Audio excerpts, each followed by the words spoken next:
좋은 아침입니다. 1월 7일 보타쿠의 보험재테크 이슈 시작합니다. 짜증납니다. 짜증. 예, 좀 잘 나가나 싶었더니 코스피가 또 이란발 악재 때문에 출렁거리고 있는데 조정을 언제까지 어떻게 좀 보일지 한번 살펴보도록 하고요.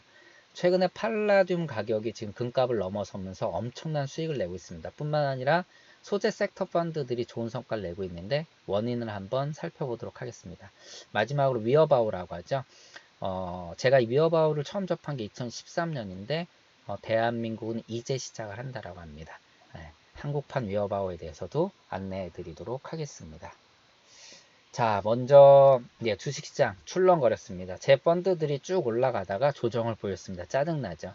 사실 작년 말부터 해서 올해 초까지 코스피에 대한 기대감을 불어넣었는데 역시나 대한민국은 어쩔 수 없이 글로벌 시장 영향을 많이 받을 수밖에 없습니다. 이란발 악재 때문에 코스피가 출렁거리고 있고요. 과연 어떻게 될지 조금은 우려의 목소리가 섞여 있는데 과거에 이러한 지정학적 리스크가 발발됐을 때 주식시장을 보게 되면 사실 뭐 73년 1차 올쇼크 그죠? 9.11 테러 때 빼고는요.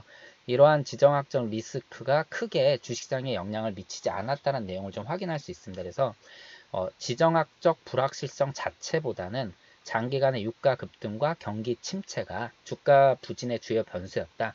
결국은 현재 이러한 지정학적 리스크, 즉 이란발 악재는 크게 영향을 미치지 않을 것이다라고 보고 있고요. 얼마 전 있었던 사우디 정유시설 공습과 비교해도 도표로 보시는 것처럼 크게 큰 영향을 미치지 않을 것으로 좀 전문가들은 내다보고 있습니다. 물론 이제 그 이란이 통제하고 있는 호르무즈 해협을 보복 수단을 어떻게 활용할까에 따라서 또 어떤 양상으로 펼쳐질지는 모르겠지만 생각보다는 그게 큰 리스크로 전가되지 않을 것이다라고 좀 얘기를 하고 있습니다. 자, 팔라듐이라고 해서 작년에도 한번 금은 같이 이렇게 삼형제로 원자재에 대해서 이야기를 했었습니다. 근데 지금 1온스당 달러의 가격이 금의 가격이 1,570달러입니다. 그런데 이 팔라듐은요, 온스당 2,000달러로 금값 훌쩍 넘었습니다. 지금 계속 가격이 사상 최고치를 경신하고 있고요. 2018년 7월까지만 해도 온스당 1,000달러였는데 작년에만 53% 올랐고 지금도 엄청나게 오르고 있습니다. 뭐 원자재 가격이 오른다라는 거는 뭐 다 아시다시피 수요가 엄청나게 증가하거나 반대로 공급이 딸리거나 이럴 때 가격이 올라가겠죠. 뭐 원유도 뻔하지 않습니까? 뭐 이제 감산 정책이 펴지면 가격이 올라가고 뭐 예를 들어서 뭐 우리가 중국이 G2로 성장할 때 엄청나게 원자재 가격이 상승했었는데 중국이 이제 뭐 경착륙 연착륙 하면서 어떻게 보면 그 경제 성장의 어떤 그 힘을 딱 잃었을 때 가격이 엄청나게 또 떨어지고 결국은 15년 사이클 움직이는 뭐 유가 뭐 예를 들자면요. 원자재도 이러한 수요 공급의 영향을 굉장히 많이 받는데 팔라듐도 결국은 이러한 수요의 영향을 받아서 이번에 가격이 엄청나게 올랐습니다. 뭐 다 아시다시피 최근에 자동차 배기가스 규제가 강화가 됐고요. 그러면 당연히 자동차 매연 저감 장치의 수요가 엄청나게 증가가 됐는데 이 팔라듐이 이 자동차 매연 저감 장치를 만들 때 들어가는 그러한 필수적으로 들어가는 그러한 원자재라는 거죠. 그래서 가격이 이렇게 상승을 했고요. 앞으로도 당분간은 상승할 것으로 보이기 때문에 뭐 이 팔라듐 관련해서 투자를 한다는 거는 지금도 이렇게 늦지 않을 것으로 좀 보입니다. 뿐만 아니라 ETF도 좋은 수익률을 내고 있기 때문에 일부 포션을 갖고 가는 것도 나쁘지 않다라고 좀 얘기를 하고 있습니다. 그리고 원자재 펀드, 소재 섹터 펀드들을 좀 볼 필요가 있는데 최근에 엄청나게 수익률이 좋았습니다. 주식형 펀드의 수익률이 3.29% 오를 때 얘네는 7.92%나 올랐습니다. 거의 2배 넘게 올랐어요. 근데 사실 작년 말에 별로 좋지 않았었는데 올해 갑자기 한 달 만에 이렇게 좋은 수익을 내고 있습니다. 왜냐하면 결과적으로 이제 큰 게 보면은 뭐 앞서 잠깐 말씀드린 것처럼 중국이 G2로 성장하는 과정에서 세계 공장 역할을 했고 공장 역할을 한다는 거 물건을 만든다는 거고 물건을 만든다라는 거는 그만큼 원자재를 갖다 쓴다라는 거죠. 그때 뭐 브릭스라는 펀드 지금은 이제 많이 어떻게 보면 찾아볼 수 없는 그러한 브릭스라는 게 그때 엄청나게 난리가 났었던 거죠. 그런 것처럼 지금 이렇게 이제 원자재 펀드, 소재 섹터 펀드들이 좋은 성과를 내는 건 일단 중국이 각종 부양책을 쓰면서 이 제조업을 다시 확장 국면으로 이제 만들겠다. 다시 말씀드리면 공장을 다시 재가동하겠다라는 것이죠. 그래서 아무래도 원자재가 많이 수요가 이제 늘어날 것으로 보이기 때문에 그런 거고요. 두 번째는 또 국제 유가가 또 지금 올라가고 있지 않습니까? 이것 때문에 당연히 원자재 펀드들이 또 좋고요. 또 미국 달러가 약세를 피고 있습니다. 다시 말씀드리면 안전자산의 대표격인 달러, 뭐 또 엔화 또는 금 이렇게 있는데 달러가 약세를 피다 보니까 안전자산격인 금이 되레 수요가 늘어나면서 가격이 또 좀 상승을 하고 있다라고 좀 얘기를 하고 있습니다. 그래서 원자재 펀드에 대한 그 좋은 성과가 왜 나오는지에 대해서 좀 이제 살펴본 거고요. 올해 뭐 이제 미중 무역 분쟁에 대한 어떤 좀 실마리 또는 훈풍들이 불고 있다라면 앞으로 원자재 펀드는 좀 더 좋은 성과를 내지 않을까라고 생각을 좀 하고 있습니다. 그리고 마지막 기사, 앞서 말씀드린 것처럼 위어바우라고 하죠. 뭐 우리나라는 뭐 제가 함부로 이렇게 말씀드리면 좀 그렇지만 뭐 규제 대국이다.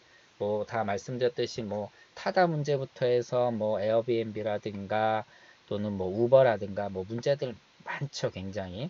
그래서 뭐 최근 규제 샌드박스에 넣어놓고 실험을 해보고 어떻게 보면 이제 그 성과를 좀 보고 확장하는 그러한 정책들을 좀 피고 있는데 그래도 아직까지는 너무나 많은 규제 덕에 뭐 외국 기업들이 나가고 있고요. 우리나라 기업 중에 좋은 기업들이 나가고 있고 또 오늘 또 기사를 보게 되면 외국인 투자가 굉장히 줄고 있다라고 얘기를 하고 있습니다. 계속적으로 말씀드리고 있는데 지금 이 위어바우가 뭐냐면요. 예를 들어서 이제 뭐 요즘 뭐 물건 사실 때 뭐 이제 우리가 카드나 뭐 자동이체라든가 뭐 그 핸드폰 이런 걸로 이렇게 이제 결제하는 경우 많이 있지 않습니까? 근데 최근에 어떤 걸 저도 많이 쓰고 있냐면 뭐 예를 들어서 네이버 페이 뭐 또는 오늘 같은 경우는 제가 직접 그 티몬에 접속을 했는데 티몬도요. 지금 어떤 게 나왔냐면요. 차이라는 게 있어요. 그래서 이 차이가 뭐냐면 어떻게 보면 이 중간에 결제 시스템을 돕는 건데 얘네들이 충전을 할 때 뭘 주냐면요. 뭐 포인트 같은 걸 더 주는 거죠. 그래서 10만 원 충전하면 10만 5천 원이 쌓입니다. 그래서 아주 단순하게 10만 원짜리를 사게 되면은 예를 들어서 5%를 할인받는 효과도 우리가 볼 수 있다라는 거죠. 근데 이것들이 핀테크 업체에서는 할 수 없게 됩니다. 왜 그러냐면 이렇게 이제 고객한테 이자나 포인트를 주는 거가 유사수신의 문제가 있기 때문에 핀테크 업체들이 이걸 할 수 없게 되다 보니까 결국은 어떤 방법을 썼냐면은 자기네 이제 어떤 이제 적립금이죠. 어떻게 보면 이러한 적립금을 굴리는 겁니다. MMF로 이제 굴리는 거죠. 그래서 이게 실제 중국에서는 지금 얼마나 쓰고 있냐면 5억 8천만 명이 쓰고 있습니다. 거의 중국 전체 인구의 3분의 1이 쓰고 있고요. 총 자산 규모가 지금 190조나 된다라고 합니다. 뭐 중국에 가보신 분은 아시겠지만 얼마 전에 제가 칭다오를 다녀왔는데 칭다오만 가도요. 현금을 쓰지 않습니다. 그러니까 길거리에서 60, 70대 할아버지도 고구마를 파시는데 그냥 QR코드 하나만 찍고요. 제가 벼룩시장에 갔는데 벼룩시장에서도 목걸이에 QR코드를 찍힌 걸 그냥 목에 걸고 서로 다 핸드폰으로 찍고 결제가 거기서 다 끝납니다. 뭐 진짜 현금 없는 시장을 바로 눈앞에서 확인하실 수 있는데 뭐 상상을 초월하는 규모의 자금들이 일로 움직이죠. 근데 대한민국도 이제 이러한 시장에 좀 더 적극적으로 나타나고 있는 거고 결국은 어떤 잔돈 이러한 잔돈 같은 거 남은 돈을 어떻게 보면 이제 수시로 알아서 굴려주는 거죠. 너무나 좋은 서비스라고 저는 생각을 하고 있고요. 물론 어떻게 펼쳐질지 똑같이 이제 뭐 중국에서 사용하고 있는 위어바우랑 이렇게 같이 같은 방법을 어떻게 될지는 잘 모르겠지만 위어바우 같은 건 한때 수익률이 7%에 육박하면서 중국인들이 엄청나게 좋은 투자처로 이렇게 그 자리 잡혔었거든요. 근데 대한민국에서도 보면 그냥 잔돈, 푼돈을 자동적으로 굴려준다. 이거 자체가 굉장히 좋은 거고, 뭐 지난번에 카카오페이에 이제 그 저금통, 돼지 저금통 얘기했던 것처럼요. 두 번째 또 이것들이 조금 좀 더 수익을 낸다면 수익 같은 경우는 지금 보니까 선택을 할 수 있는 것 같습니다. 그래서 어떻게 보면 이제 투자 성향을 선택을 해서 수익률은 좀 개인별로 차이가 날 수 있는 것으로 보이고요.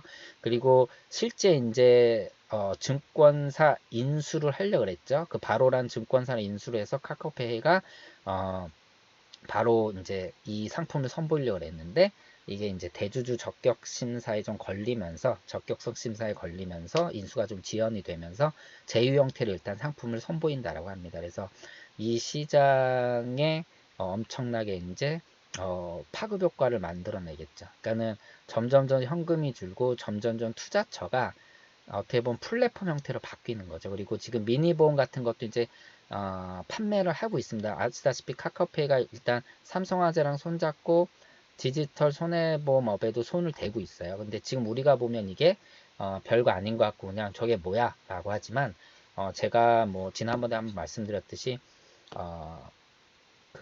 이 시장을 완전히 바꿔버릴 수 있습니다. 일단 관성을 만드는 게 중요하고 관성을 서서히 만들고 있을 뿐만 아니라 보험 설계사는 뭐 이렇게 말씀드리면 좀 불편할 수도 있겠지만 충분히 한순간에 사라질 수밖에 없는 직업이 될 수밖에 없다라고 좀 보고 있습니다. 무튼 늘 말씀드리지만 어느 정도 TP 포인트가 딱 넘어선 순간 한순간에 폭발적인 영향이 시장에 충격으로 이제 다가올 거라고 좀 보고 있습니다. 자, 오늘 기사는 여기까지 하는 걸로 하고요. 도움이 되셨다면 좋아요와 구독 부탁드리겠습니다. 좋은 하루 되세요. 고맙습니다.